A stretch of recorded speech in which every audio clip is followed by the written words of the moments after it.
Bonjour. Alors aujourd'hui, je voudrais vous parler de la symbolique du cloître dans un monastère. Donc vous en avez sûrement déjà vu. Le cloître, c'est un espèce de couloir, c'est une forme, c'est carré en fait. Au milieu, il y a un jardin et souvent au milieu, il y a une fontaine, un bassin, et c'est généralement rond. Et je vais vous expliquer que cette forme, en fait, elle est beaucoup plus profonde au niveau spirituel que simplement un élément architectural.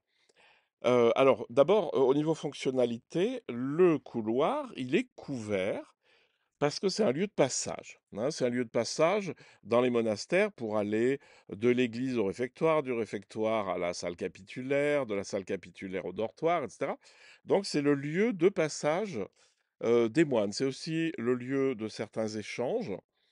Et donc, si vous voulez, symboliquement, ça représente la vie de tous les jours et ça représente aussi la corporalité, ma nature corporelle, hein.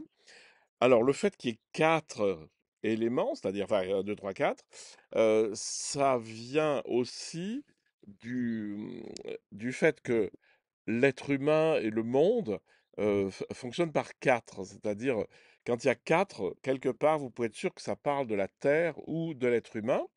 Donc, dans l'être humain, il y avait les quatre humeurs, il y a les quatre points cardinaux, il y a les quatre éléments de la Terre, donc l'air, l'eau, le feu et la terre. Bref, donc dès que c'est carré, c'est une allusion à la matière et à la réalité. Donc le cloître, comme ça, le couloir, c'est la vie, donc c'est mon corps dans la vie. Si vous regardez au-dessus de vous, vous voyez pas le ciel, hein. Vous voyez la voûte qui est souvent très belle. Vous pouvez regarder un petit peu sur le côté, vous voyez à travers les arches, vous arrivez à voir le ciel. Bon, mais vous pouvez rentrer dans le jardin. Au milieu, il y a un jardin qui est une allusion évidemment au jardin d'Éden, c'est-à-dire au jardin du paradis. C'est le lieu de l'esprit.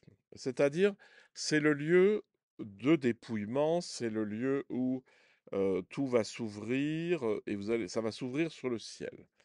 Et alors le ciel, évidemment, vous le voyez, mais vous n'avez pas accès. C'est-à-dire que ça vous a ouvert, l'espace est ouvert, mais vous ne le voyez pas. Donc c'est l'espace de l'esprit.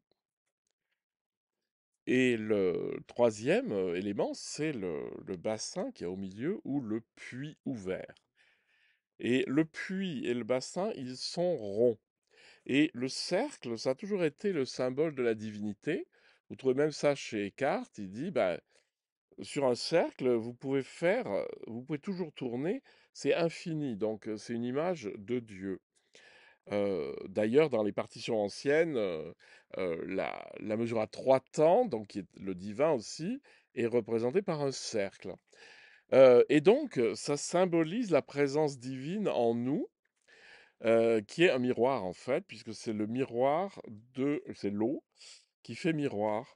Et c'est ça qui est intéressant, c'est que vous passez d'abord par le corps et par les sens, puis vous rentrez dans l'espace de l'esprit qui est dépouillé, qui vous donne accès à quelque chose, à la vision, mais surtout, vous arrivez en vous après sur cette présence qui est centrale, et cette présence, c'est la présence de Dieu en nous.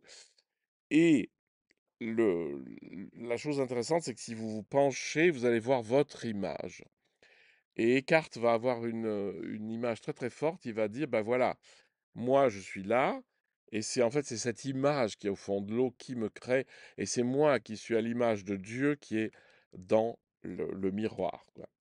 Voilà, donc chaque fois que vous verrez un cloître, vous saurez que c'est très symbolique et que si vous vous asseyez dans un cloître, eh bien, vous allez un peu sentir que voilà, il y a le puits nous appelle à la profondeur, le jardin au calme, et puis le cloître aux activités, à la discussion et au travail.